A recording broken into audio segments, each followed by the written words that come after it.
Al-Mujadilah, the pleading woman. With the name of Allah, the most gracious, the ever merciful. Allah has indeed heard the plea of her who pleads with you, O Muhammad, with regard to her husband, and makes her complaint to Allah seeking his help. Allah has heard both of you conversing together. Verily, Allah is all-hearing, all-seeing. Such of you who give up conjugal relationship with their wives by calling them mothers should realize that they do not thereby become their mothers. Their mothers are only those who have given them birth. And they, by calling their wives mothers by zihar, utter words that are most unseeming and false. And of course, Allah is all-pardoning, great protector against faults. Such of those who thus happen to call their wives their mothers, and then retract what they have said, must free a slave before they two touch each other for re-establishing conjugal relationship. This is what you are enjoined to do in case you commit such a hateful thing. And Allah is well aware of what you do. He that cannot afford a slave to be set free shall then observe fast for 2 consecutive months before he and his wife touch each other for conjugal relationship.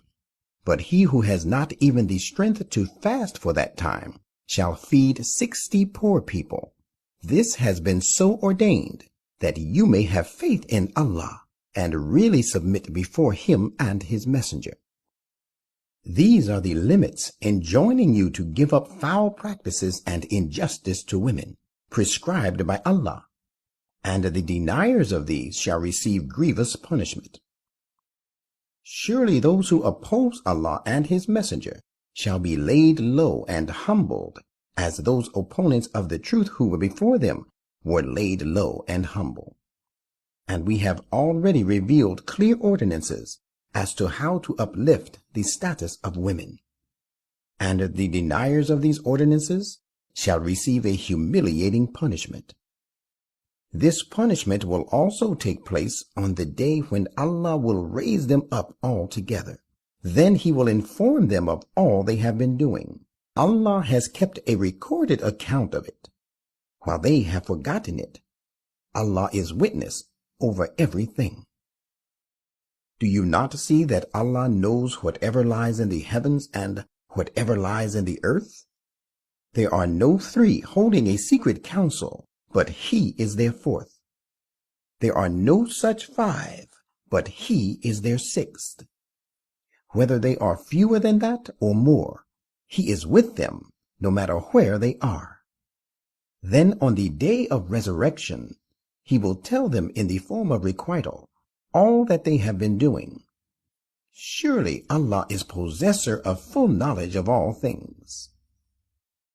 Have you not seen those who were forbidden to hold secret councils, and yet repeatedly returned to what they were forbidden to do?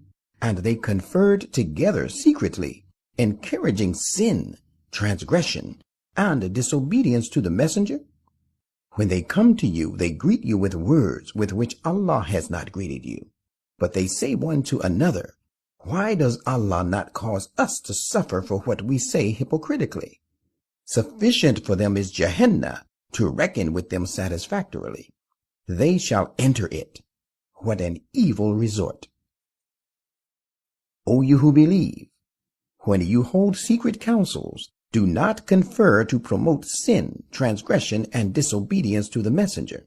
Rather confer to promote piety and righteousness, and restrain from evil. And take Allah as a shield, Allah before whom you shall be gathered together.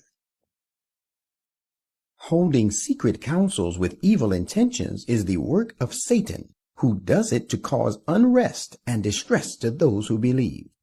Yet he can do them no harm at all except by the leave of Allah. Therefore let the believers repose their trust in Allah. O you who believe, when you are asked to extend the circle of a sitting, leaving reasonable space between one another when sitting together in your assemblies, then do extend it. Allah will make ample room for you. and disperse when you are told to disperse. Allah will exalt such of you as believe, and such of you as has been given knowledge, to high degrees of rank, and Allah is well aware of what you do. O you who believe, when you want to consult the messenger in private, then advance a charity for the needy before such consultations. This is best for you and will help you to better standards of purity. But if you cannot afford it, then never mind. Remember that Allah is great protector, ever merciful. Do you fear that you will not be able to give charity before your consultation? So when you do it not, and Allah has turned to you mercifully, observe prayer, and present the zakat, and obey Allah and His Messenger, and Allah is well aware of what you do. Have you not seen those hypocrites who befriend a people who have incurred the displeasure of Allah? Such people belong neither to you nor to them, and they swear to falsehood, and that they do it knowingly. Allah has in store for them a severe punishment. Evil indeed are the deeds they used to do. They have taken shelter behind their oaths for their falsehood, so that they turn people away from Allah's way. So there awaits them a humiliating punishment. Neither their belongings nor their children will be of any avail to them against the punishment of Allah. They are the inmates of the fire, wherein they will be abiding long. The day when Allah shall raise them to life altogether, they will swear to Him as they swear to you, and they will think that they have something reasonable to serve them as a good plea. Beware, it is they who are in fact the liars. Satan has gained mastery over them and has made them give up the remembrance of Allah. They are the gang of Satan. Now, as a matter of fact, the gangsters of Satan are the losers. Certainly, those who oppose Allah and His Messenger will rank with the lowest of the low. Allah has decreed, "Most certainly I will prevail, I and my messengers." Verily, Allah is all-powerful, almighty.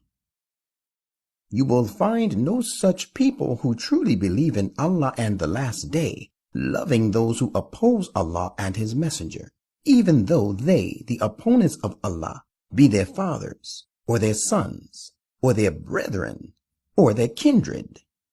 It is they in whose hearts Allah has inscribed true faith and has strengthened them with His own revelation.